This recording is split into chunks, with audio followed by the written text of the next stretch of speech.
Hello everyone. आप सभी का स्वागत है हमारी यूट्यूब चैनल बैंकर कपल पे। आज हमारे साथ हैं राहुल सर और ये अभी एट प्रेजेंट एलआईसी में एज अ एडीओ पोस्टेड हैं। तो हम राहुल सर से जानेंगे पूरी उनकी क्या जर्नी थी, क्योंकि काफी टाइम हो गया है सर को एज अ एडीओ। तो उनकी क्या जर्नी थी, उनकी प्रिपरेशन स्ट्रेटेजी क्या थी, और एट प्रेजेंट एलआईसी एडीओ में वो है तो उन्हें कैसा लग रहा है, क्या उनका वर्क प्रोफाइल है वहां पर। तो ये सारी चीजें हम जानेंगे। तो सबसे पहले स्वागत है आपका सर हमारी यूट्यूब चैनल बैंकर कपल पे। Very good morning ma'am. Good morning sir.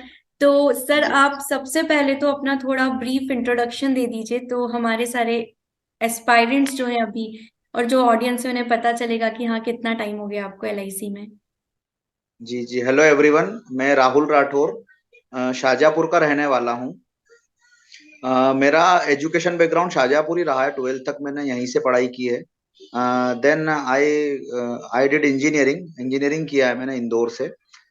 Simultaneously मेरी सारी प्रिपरेशंस वहीं से चल रही थी, है ना। मैंने जितना भी, एक तो ग्रेजुएशन के साथ साथ फिर जब सेकंड ईयर थर्ड ईयर में जब मैं आया इंजीनियरिंग में, उसके बाद then I decided to go for CAT preparation, है ना। मैंने ओके। एंट्रेंस की सारी तैयारी की थी, क्योंकि इंजीनियरिंग में तो क्या है कि थर्ड ईयर बाद से थोड़ा सा मन ऐसा हो गया था, मेरे को लाइन चेंज करना था मेरा।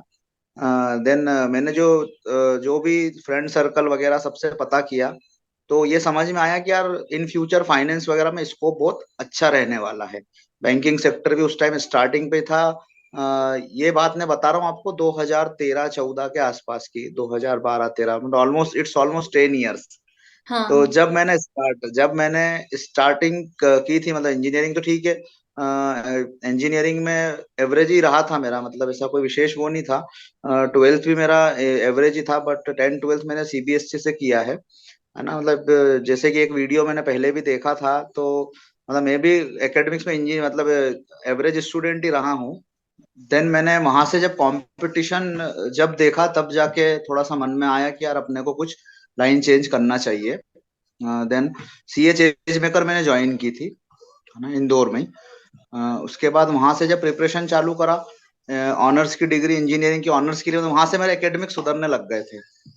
12th तक तो मैं एवरेज ही था। उसके बाद देन ऑनर्स की डिग्री ली मैंने इंजीनियरिंग की। ओके।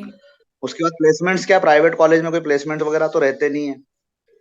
तो फिर मैंने जब फाइनल ईयर में आया, देन मेरे 4 कॉलेजेस में सिलेक्शन हुए थे ड्यूरिंग एंट्रेंस एग्जामिनेशन। मैट भी दी थी, सी मैट भी दी थी। तो ओके। मेरा 4 कॉलेजेस में हुआ था फॉर एमबीए। 4 कॉलेजेस में मैंने, इसमें किर्लोस्कर बेंगलोर था, आईटीएम नवी मुंबई, और अपना बालाजी पुणे। तो देन आई गो, मतलब मैंने टेलीकॉम के लिए बालाजी पुणे में एडमिशन ले भी लिया था। फिर ओके। उसके बाद डीएवीवी सीईटी की प्रिपरेशन भी मैं कर रहा था, तो मैंने डीएवीवी सीईटी की प्रिपरेशन मतलब उसी टाइम एग्जाम दी थी मैंने। उसमें मेरी ऑल इंडिया रैंक 109 समथिंग कुछ थी, अच्छा। है ना। देन मैंने वहां से एडमिशन विड्रॉ किया बालाजी पुणे से। उसके बाद मैंने आईएमएस इंदौर, जो काफी जाना माना नाम है, सेंट्रल इंडिया का अच्छा, एमपी का अच्छा टॉप कॉलेज है। तो गवर्नमेंट कॉलेज की वहां से, मतलब एक गवर्नमेंट का जो सिनेरियो समझ में आता है कि एक्चुअल में गवर्नमेंट कॉलेजेस क्या होते हैं, वहां से समझ में आया। देन मैं वहां से मोटिवेट हुआ कि यार गवर्नमेंट सेक्टर ज्यादा अच्छा है एज कम्पेयर टू प्राइवेट। तो वहां से वो जो कॉलेज था मेरा आईएमएस, सब अच्छे बच्चे थे वहां पर। मतलब जो सिलेक्टेड होके आए थे वो सब, वो उनके सबके माइंड सेट थे। उनका सर, मतलब देखो सर्कल का मैं अगर बात करूँ तो सर्कल बहुत इंपॉर्टेंट होता है ना। हाँ। तो वहां पर बहुत फर्क पड़ा, मतलब जो एक सोच है वो पूरी बदल गई, क्योंकि वो बच्चे बहुत, क्योंकि जब ऑब्वियस बात है कि जब जो क्रीम बच्चे वहां से निकल के आए हैं, तो उनका सबका एक अपना खुद का एक मोटो था, खुद का एक एम था कि क्या करना है। तो हम 124 बच्चे थे फाइनेंस में। मेरे को फाइनेंस मिल गया था क्योंकि रैंक अच्छी थी, तो क्योंकि सबसे पहले फाइनेंस फुल हो जाता है वहां पर। तो मैंने फिनांस लिया वहां से। फिनांस के बाद में मतलब 124 हम टोटल स्टूडेंट्स थे, पर आज की तारीख में 63-64 बच्चे उसमें गवर्नमेंट उसमें सिलेक्ट हो गए थे। ओके। तो उसी टाइम मेरी प्रिपरेशन भी चल रही थी। देन मैंने 2015 में अपना आईबीपीएस क्लर्क, आईबीपीएस पीओ, है ना, आरआरबी, मतलब ऑलमोस्ट 13-14 एग्जाम्स मैंने दिए थे। स्टार्टिंग में तो थोड़ा टफ लगा था, लेकिन उसके बाद धीरे धीरे एग्जाम्स निकलना चालू हुए थे।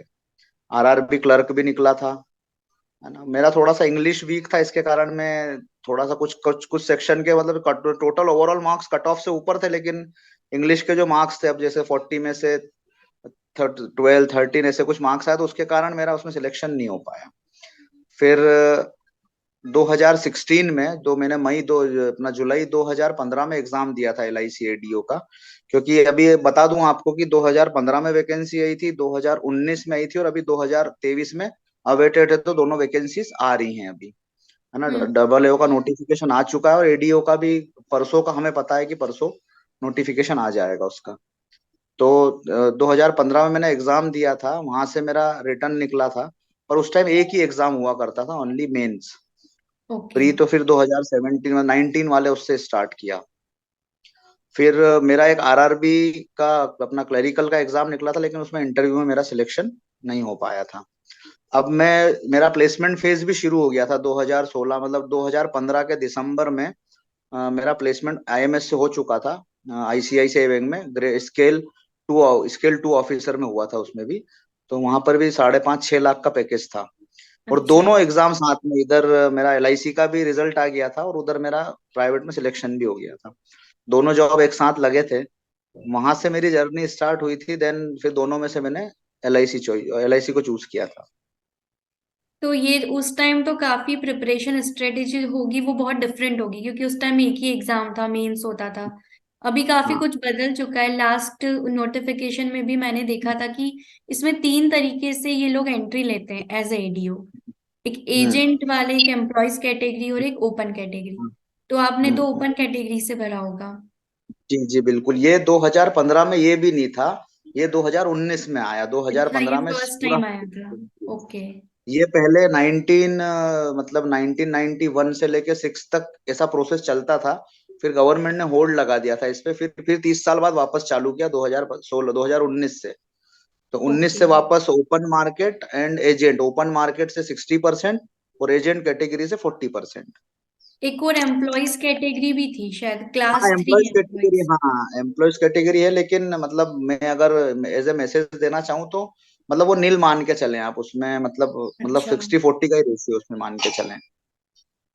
जी। ओके, तो अगर हम प्रिपरेशन स्ट्रेटेजी की बात करें, तो अभी आपको तो काफी टाइम हो गया है इससे मतलब निकले हाँ। हुए, लेकिन फिर भी जो आईबीपीएस वाला जो पैटर्न रहता है, ऑलमोस्ट सिमिलर हम्म। ही रहता होगा इस एग्जाम में भी। हाँ हाँ बिल्कुल बिल्कुल बिल्कुल सिमिलर रहता बिल्कुल।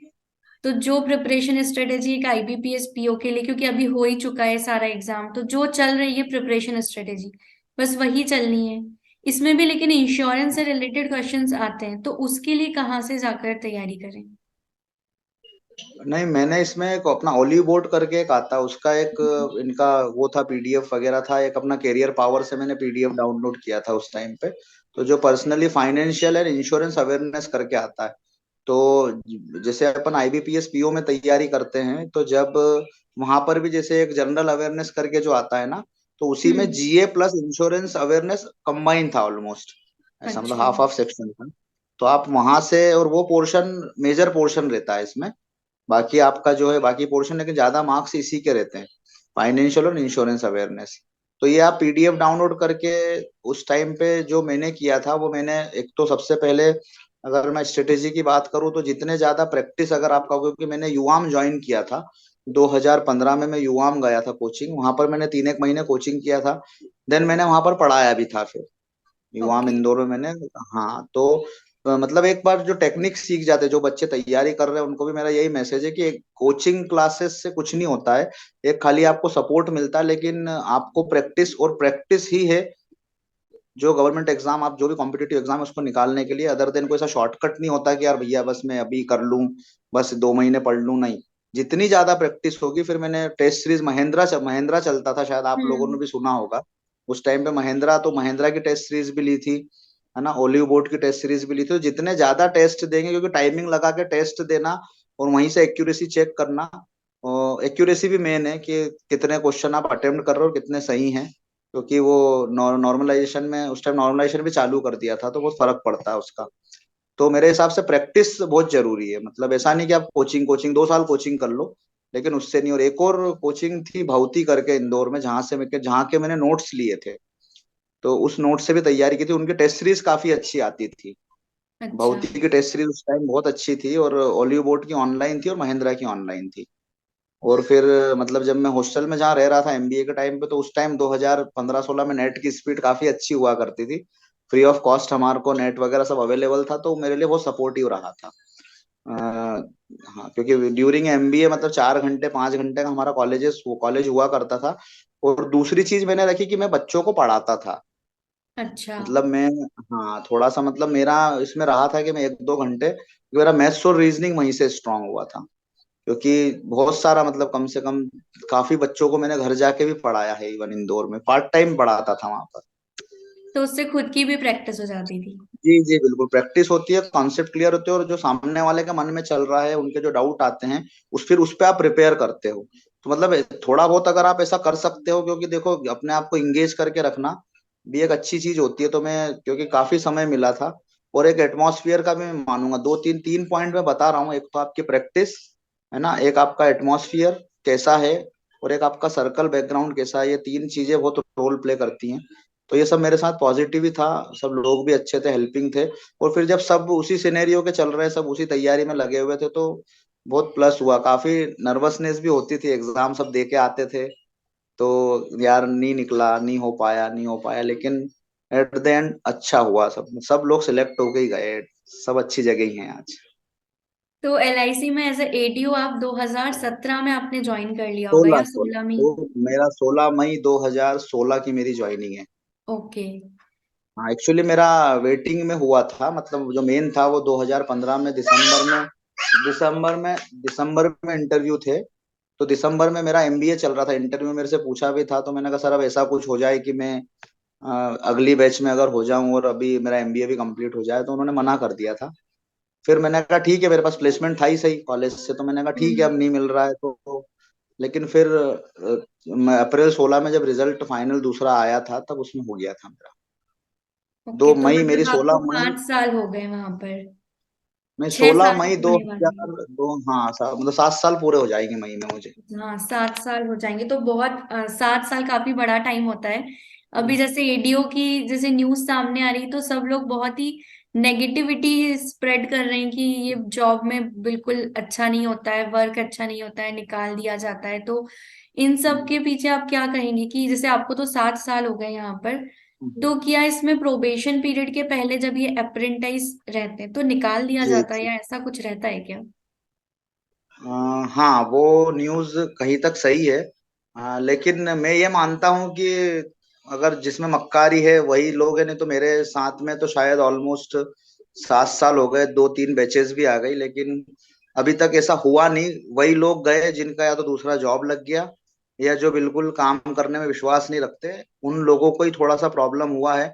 अदर देन एलआईसी ब्रांड ही ऐसा है कि आप अगर नाम ले दोगे, तो होता क्या है कि करने से पहले पहले तो क्या रहता है कि उसका थोड़ा सा टारगेट, जैसे ही सुनते हैं अपन कहीं भी कि टारगेट टारगेट बेस्ड जॉब है, तो मेरा ये मानना है कि हर गवर्नमेंट जॉब में टारगेट होता है ना, ऐसा कुछ नहीं है। आप अगर ठीक है आपको, अच्छा, दूसरी बात जॉब सिक्योरिटी, तो जॉब सिक्योरिटी को लेके किसी भी कैंडिडेट को कोई चिंता करने की जरूरत है ही नहीं। क्योंकि मेरे हिसाब से अगर सही मायने में अगर किया जाए, तो मेरा पर्सनली मानना है कि इससे अच्छी जॉब हाल फिलहाल में भी कोई सी भी नहीं है, इवन बैंकिंग सेक्टर में भी नहीं है, इस पोस्ट की। इस पोस्ट ये का तो अपना आपने अलग ही मजा काफी है। अच्छी बात बताई, क्योंकि बहुत ज्यादा कमेंट्स आ रहे हैं ऐसे कि ये जॉब बिल्कुल अच्छी नहीं है और नहीं देना चाहिए। और इस बार ये तो वैकेंसीज भी काफी ज्यादा आएंगी, तो बहुत अच्छी अपॉर्चुनिटी है सबके लिए। नहीं नहीं, बिल्कुल बहुत अच्छी है। और जो लोग ऐसा सोचते हैं, मैं बोलता हूँ अगर जिसको ये जॉब पसंद आ गया ना, वो दूसरा जॉब कभी करेगा नहीं, क्योंकि ये जॉब का बहुत वर्किंग कल्चर बहुत अलग है। थोड़ा सा स्टार्टिंग में स्ट्रगल रहता है, लेकिन ऐसा नहीं है कि आप निकाल दिए जाते हो करके, ऐसा कुछ भी नहीं है ना। आप रेन्यूमरेशंस में देख लो, आप दूसरी चीजों में देख लो, आप वर्किंग लोड पे देख लो, एक मतलब मेरे हिसाब से 0.01% भी टेंशन नहीं है। पर अब जो तो नहीं इसमें करना ये चाहता, एक और चीज कि इसमें ये बोलते हैं कि ऑफिस में नहीं बैठना होता, पूरे टाइम मार्केट में घूमना होता है, तो ये ऐसे ही होता है हाँ क्या? हाँ, मार्केट में घूमना इन द सेंस ऐसा नहीं है, क्योंकि आप, मतलब मैं ये मानता हूँ कि आप कितना अनएम्प्लॉयमेंट है आज के टाइम में, अनएम्प्लॉयमेंट इतना है। आप एजेंसी अगर किसी को देने जाते हो, है ना, बहुत सारे मतलब बहुत सारे टाइप के एजेंट्स बनते हैं, एक हम्म। आरसीए करके होता है रूरल में, रूरल कैरियर एजेंट बनाने की आपको अपॉर्चुनिटी मिलती है। आप किसी को एम्प्लॉयमेंट देने जा रहे हो, ये कोई छोटी मोटी चीज नहीं होती है। मतलब आप एक टीम लीडर बन के, आप एक, आपके ऊपर है, आप 50 एजेंट, 100 एजेंट, 70 एजेंट, 200 एजेंट, कितनी टीम हैंडल करते हैं। मतलब एक आपका खुद का ऑर्गेनाइजेशन होता है छोटा सा। आप तो जब आप एम्प्लॉयमेंट देने किसी को जाते हो तो जॉब कैसे खराब हो सकता है। आप तो किसी को रोजगार देने जा रहे हो ना। हाँ। आप ऐसा, आप मार्केट में घूमना मतलब ऐसा थोड़ी है कि अपन मतलब घर से निकले और बस कहाँ जाए कहाँ नहीं। बहुत सारी चीजें रहती है। आप जहाँ मतलब ये तो आपको पता है ना, अब देखो थोड़ा बहुत वर्कआउट तो करना पड़ेगा किसी भी चीज को लेके कि इस जॉब का प्रोफाइल कैसा है। आज हमारे साथ हमारे दोनों जूनियर आए हैं 2019 वाले, बढ़िया काम कर रहे हैं, 4 साल हो गया उनको, किसी तरह का लोड ही नहीं है, बढ़िया एंजॉय कर रहे हैं। दोनों की शादी, मेरे से छोटे हैं वो, तो अच्छा। बढ़िया दोनों की शादी भी हो गई अभी, तो मतलब ऐसा ले गई। और इवन उसमें एक लड़की है, एक ओके। लड़की है उसमें। हाँ, लड़कियों के लिए टफ माना जाता है। लेकिन अगर आप में थोड़ा सा बोलने का टैक्ट हो, लोगों से कम्युनिकेशन करने का टैक्ट हो, है ना, और बेनिफिट्स इतने हैं, आपको खाली उन बेनिफिट्स को इंट्रोड्यूस करना है।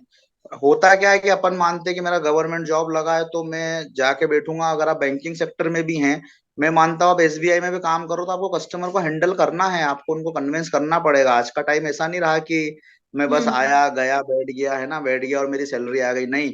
मैं बोलता हूँ आज हमारे साथ सारे बैंक कर्मचारी भी, सारे एम्प्लॉय जुड़े हुए हैं, सब हैं। इवन मैं जितना, मेरे सारे बैंक में जितने भी स्केल 3 स्केल 4 सारे दोस्त हैं, सब मेरे को बोलते हैं, बोले कि यार तेरा जॉब, बोले तेरा जॉब ही है यार एक्चुअल जॉब, तो बोले बाकी तो हमें उसको समझ में नहीं आता। ये तो बहुत अच्छी बात है। और पोस्टिंग भी शायद आपको घर के पास ही मिली है। हाँ, पोस्टिंग ऐसा ही देते हैं, मतलब पोस्टिंग मेरा शाहजहांपुर का रहने वाला हूँ, मेरी शुजालपुर पोस्टिंग है। ऑलमोस्ट 55 किलोमीटर है यहाँ से, ओके। पास में पड़ता है। एरिया का भी फर्क पड़ता है, लेकिन जॉब को लेके किसी भी तरह का, मतलब बच्चों को बिल्कुल ये नहीं रखना है कि कोई जॉब अच्छा मतलब ऐसा है प्रेशर। देखो, एक टारगेट रहता है तो एलआईसी ईयरली टारगेट देती है। देन आपके प्रोविजन में आपको, मतलब ब्रांच मैनेजर की रिकमेंडेशन पे, एसडीएम की रिकमेंडेशन पे आपको 3-3 महीने का वो दिया जाता है एक्सटेंशन। मतलब आपको पूरा टाइम दिया जाता है कि आप करो। अब आप, होता क्या है, बच्चे सिलेक्ट होते हैं, है ना, थोड़ा बहुत टाइम देखते हैं, बस फिर दूसरी प्रिपरेशन करते रहते हैं। और बस उसके बाद ये इधर के जॉब पे भी ध्यान नहीं देते, उधर भी तो ऐसा लगता है। लेकिन आप अगर 12 महीने काम करोगे, आपको दिया है तो, और एक ऐसा नहीं, ईयरली टारगेट ऐसा होता है जो अचीवेबल होता है। जो भी टारगेट देते हैं, ऐसा नहीं है हाँ। कि मतलब कुछ भी दे दिया कि ऐसा कर लो, एक नॉमिनल टारगेट होता है जो अपन अगर करने जाओ तो हो सकता है उससे डबल तिबल भी हो जाए। क्योंकि इस जॉब का प्रोफाइल ऐसा है, अगर आप ज्यादा काम करोगे तो एलआईसी ने बहुत अच्छे स्ट्रक्चर्स बना रखे हैं, उसके हिसाब से आपको रिवॉर्ड मिलता है। मतलब ऐसा नहीं, इंसेंटिव लिंक्ड जॉब है, बहुत अच्छा खासा हम्म। इंसेंटिव मिलता है अगर आपने मेहनत की है। मतलब ऐसा नहीं है कि आप मेहनत कर रहे हो तो आपका, मेहनत करोगे तो आप, आपके जो 15 साल सीनियर हैं उनसे ज्यादा भी आपकी इनकम हो सकती है। तो उसका एलआईसी देती भी है। मतलब ऐसा नहीं है कि आपने एक्स्ट्रा मेहनत करी तो आपको कुछ भी नहीं मिलना है। तो इंसेंटिव काफी अच्छा मिलता है एलआईसी में, ऐसा सुना है। बहुत, बहुत, इस पोस्ट में तो बहुत अच्छा है। इस पोस्ट में बहुत ओके। अच्छा इंसेंटिव है। मतलब हमारे जो पुराने सीनियर्स है, मतलब दे आर अर्निंग अराउंड, मतलब कुछ कुछ ऐसे सिलेक्टेड जो टॉपर्स हैं जो अच्छा काम करते हैं, साल का शायद 2-2.5 करोड़ 3 करोड़ रुपए कमाते हैं। सीरियसली? Yes, seriously. ये तो मतलब काफी, ये सारी चीजें रूमर सुनी थी हमने भी कि ऐसा होता है, इतना इंसेंटिव मिलता है, लेकिन हर कोई एक अलग चीज बताता है। तो वो हम्म। काफी कंफ्यूजन है सबके माइंड में कि क्या एक्चुअली होता है। और लास्ट नोटिफिकेशन में मैंने देखा था कि स्टाइफंड वर्ड यूज किया था कि इनिशियल 1 साल हम्म। स्टाइफंड मिलता है, उसके बाद सैलरी स्टार्ट होती है। तो ऐसा भी होता है क्या सर? नहीं, वो पार्ट सैलरी का ही होता है। स्टाइपेंड का देखो ऐसा है कि जब तक आप कंफर्म नहीं होते हो, जब तक एलआईसी हम्म। कुछ आपका, मतलब ग्रुप इंश्योरेंस नहीं रहता है ना आपका, मतलब जो भी डीसीपीएस वगैरह कटता है वो नहीं होता है, क्योंकि वो प्रोविजन पीरियड रहता है, क्योंकि बहुत सारे प्रोविजन में छोड़ जाते हैं, है ना। हम्म। आपकी, आपको सारी सुविधाएं सब मिलेगी, लेकिन उसको स्टाइपेंड का नाम देते हैं। हमारे यहाँ से तो सैलरी ही बनती है, मतलब ऐसा नहीं है। पूरा एसआर नंबर जिस दिन आप ज्वाइन करते हो उसी दिन आ जाता है ना, सब कुछ है। लेकिन उसका मतलब पर्पस ही यही है कि अगर आप छोड़ जाओगे तो आपको ऑन रोल, मतलब ऐसा नहीं है कि आप ऑन रोल नहीं हो या नहीं, आप आपका टारगेट पूरा कर लो, आप 6 महीने में कर लो, 3 महीने में कर लो, आपका कंफर्मेशन वो बिल्कुल करेंगे, ऐसा कोई प्रॉब्लम नहीं और रहता है। अगर लेकिन टारगेट ना हो पूरा तो? एक्सटेंशन देते हैं ना, मैंने बताया आपको, अच्छा। मतलब आपको अगर 12 महीने में काम नहीं हुआ तो आपको 3 महीने फर्दर एक्सटेंशन मिलेगा। देन फिर 3 महीने मिलेगा। अब 18 महीने में जो उन्होंने नॉमिनल टारगेट दिया, अब आप वो भी 1.5 साल में पूरे नहीं कर पाओगे। वो सिर्फ जॉब के स्टार्टिंग में रहता है। देन आप अगर जब आपकी एजेंसी फोर्स अच्छी हो जाती है तो आप ऑफिस जाओ नहीं जाओ, आपको कब जाना है कब नहीं जाना है, आपके एजेंट्स काम करते रहते हैं। मतलब ऐसा नहीं है, हाँ तो मतलब ऐसा नहीं है, आप बिल्कुल इसमें फोकस्ड रह के काम करोगे तो मेरे हिसाब से जॉब में किसी भी तरह का कोई लोड नहीं है, बिल्कुल भी नहीं है। ओके, और एग्जैक्टली काम क्या होता है आपका? मतलब इनिशियली जब ज्वाइन करते हैं तो क्या वर्क प्रोफाइल रहता है? वर्क प्रोफाइल है सिर्फ, डेवलपमेंट ऑफिसर का एक ही काम होता है एलआईसी में, एजेंट बनाना, एजेंट को रिक्रूटमेंट करना और उनको ट्रेन करना, बस बाकी और कुछ काम नहीं रहता। बस अब वो जो भी आपकी एलआईसी काफी, के एजेंट्स रहते हैं उन्हीं को आपको ढूंढ ढूंढ के लाना है और उन्हें एजेंट्स बनाना है। हाँ एजेंट नहीं रहते कोई भी, जैसे कस्टमर है, अब जैसे आप कहीं भी जाओगे करोगे, अब हम जैसे रूरल एरियाज में जाते हैं तो आपको ऐसे थोड़ी जो है, आपको आप रोजगार मेले में जाते हो आप तो आपको प्रॉपर पूरा वहां से रोजगार मेले से जो भी पंचायत में लगते हैं सबके लेटर्स आते हैं, है ना, आप वहां पर, ऐसा नहीं है अपने को गांव के सरपंच से आप मिलो तो आपको बड़े लोगों से डील करके जिनको एम्प्लॉयमेंट की जरूरत है उनसे आप बात कर सकते हैं ना। आप क्यों सोचते हो कि मेरे को रोड चलते किसी को ढूंढना है? ये तो आपके ऊपर है ना कि आपको लीड कहाँ से जनरेट करनी है।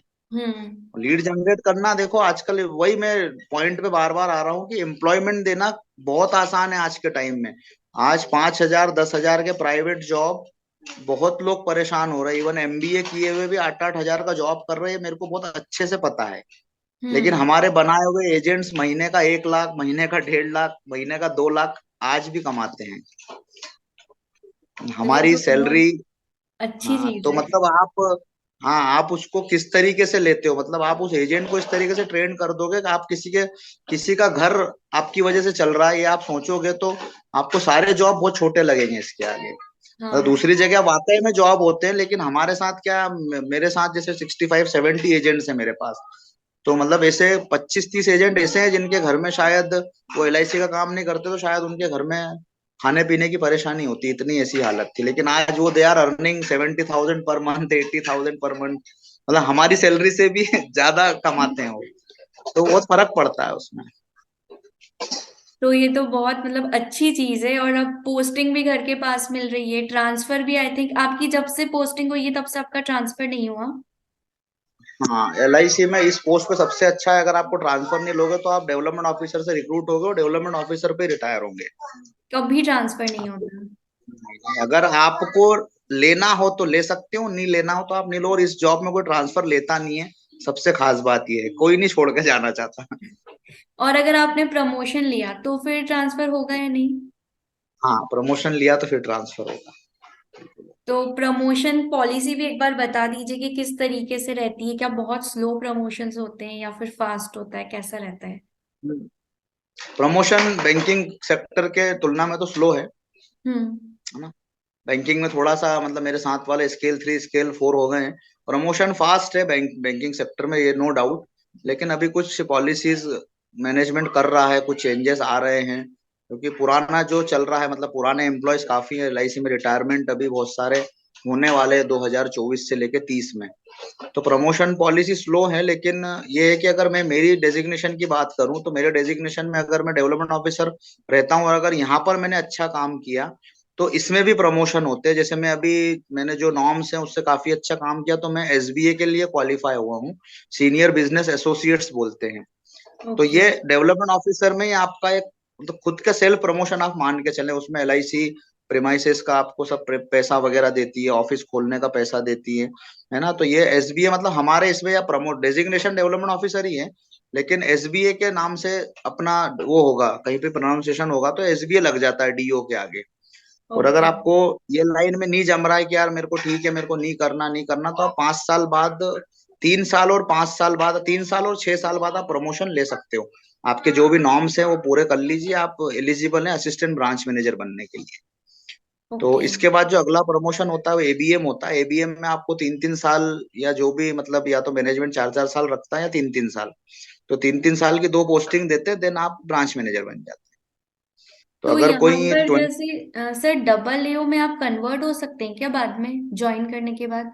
नहीं, जो एबीएम होता है वो ही डबल एओ कैडर होता है। जो एबीएम जब बनते हैं ना अच्छा। वो डबल एओ कैडर होता है। वो जो अभी जो डबल एओ बनेंगे वो डायरेक्ट रिक्रूट ही होते हैं। और हम्म। हमारे साथ ये कि हम अगर 4 साल में अच्छा काम कर लिया तो हम क्लास 1 ऑफिसर हो, ये डेजिग्नेशन क्लास 2 होता है एलआईसी में। अच्छा। डेवलपमेंट ऑफिसर ही एक ऐसा ओनली है जो क्लास 2 ऑफिसर के नाम से जाना जाता है। इसके बाद क्लास 3 में क्लर्क वगैरह जो भी असिस्टेंट एचजीए होते हैं वो आते हैं। और क्लास 1 में डबल एओ से स्टार्ट होता है। तो हम अगर ओके। 4 साल में अच्छा काम कर लिया तो 4 साल में हमारा प्रमोशन होके हम आप डबल एओ, मतलब डबल एओ आपको रहना सेल्स में ही पड़ेगा। ये assistant branch manager, senior branch manager, marketing manager, manager sales, SDM, ये पूरा पूरा पूरा चैनल है जोनल मैनेजर तक। ओके। लेकिन आपको, हाँ आपको आपको स्टार्टिंग में क्लास 2 बनेंगे और फिर आप 5 साल बाद क्लास 1 बन सकते हैं, जिनको ये जॉब नहीं करना है या मतलब लगता है कि बस कर लिया बहुत, अब हमें उधर जाना है, तो उधर फिर टारगेट सारे हट जाते हैं आपके। उधर आप फिर टारगेट से फ्री हो जाते हो। अच्छा, तो ये तो और अच्छी चीज है कि अगर आप प्रमोशन ले लेते हैं तो फिर मतलब ये है कि आपको मार्केटिंग और सेल्स वाले में ही रहेगा, जैसे डबल का एडमिनिस्ट्रेटिव वर्क रहता है तो वो इसमें नहीं रहेगा।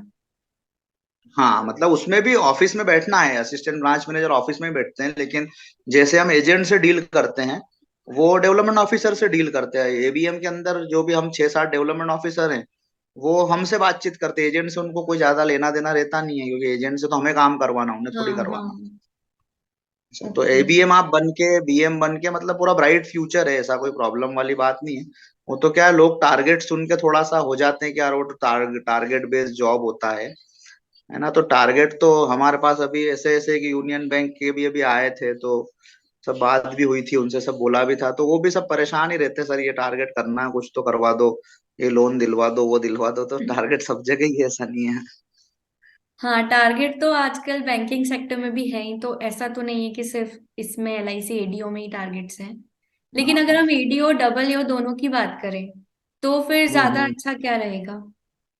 नहीं, फिर वो तो ऑब्वियस बात है ना, डबल ए आप वैसे ही पांच लेकिन अब साल आगे हैं। वैकेंसीज में भी बहुत ह्यूज डिफरेंस है कि डबल नहीं ओ की तो बहुत ही कम वैकेंसी, आती है और एडीओ की अभी काफी ज्यादा सुनने में आ रहा है। हाँ थोड़ा सा उसका मैं ये बताऊं तो उसमें क्या है, कुछ बच्चे छोड़ भी जाते हैं एडीओ की जो पोस्ट रहती है, जो दूसरी तैयारी करते हैं।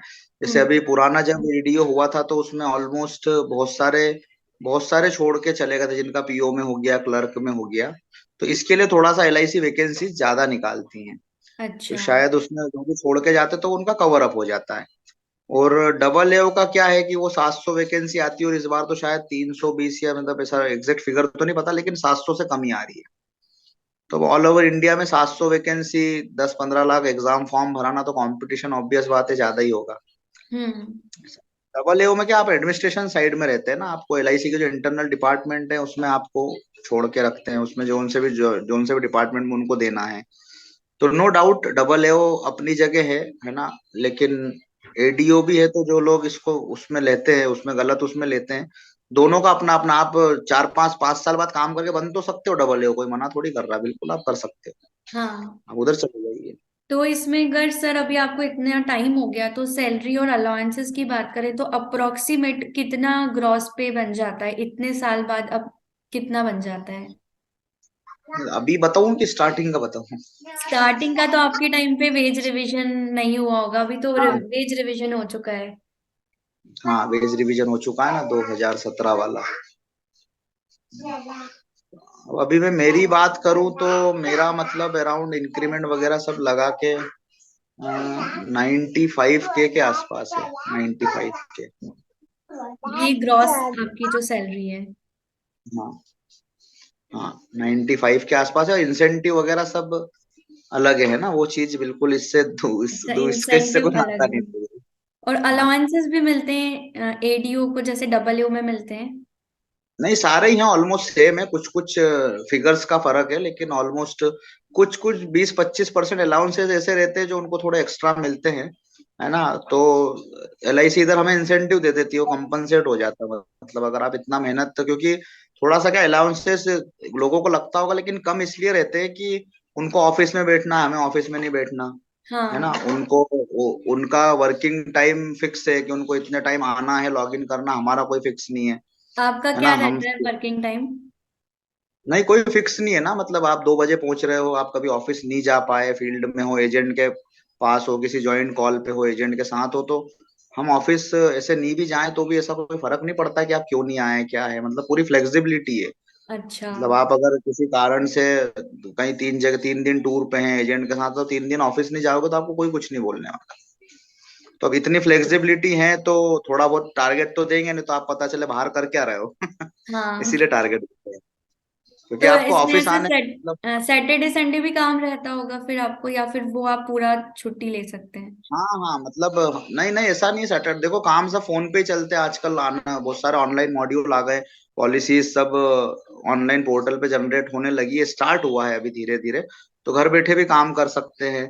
पर ये होता क्या है, एक समय बाद ऑफिस जाना पड़ता है, ये तो स्टार्टिंग में लगता है, लेकिन जब एजेंट्स वगैरह ज्यादा हो जाते हैं तो वो तो ऑफिस जाना आपको भले 2-3 घंटे के लिए जाना है, लेकिन कुछ ना कुछ काम आ ही जाते हैं तो आप। पर टाइमिंग का बिल्कुल भी बाउंडेशन नहीं है, नो बाउंडेशन, आप 3:30 बजे शाम को भी पहुंचोगे ना तो आपको सब नमस्ते ही करेंगे, वहां पे कोई कुछ नहीं बोलेगा कि अभी इतनी बजे क्यों आ रहे हो। ये भी काफी अच्छी चीज है। तो इसमें आपको फिर अपने जहाँ आपकी पोस्टिंग है उस सिटी से बाहर भी ट्रेवल करना पड़ता होगा?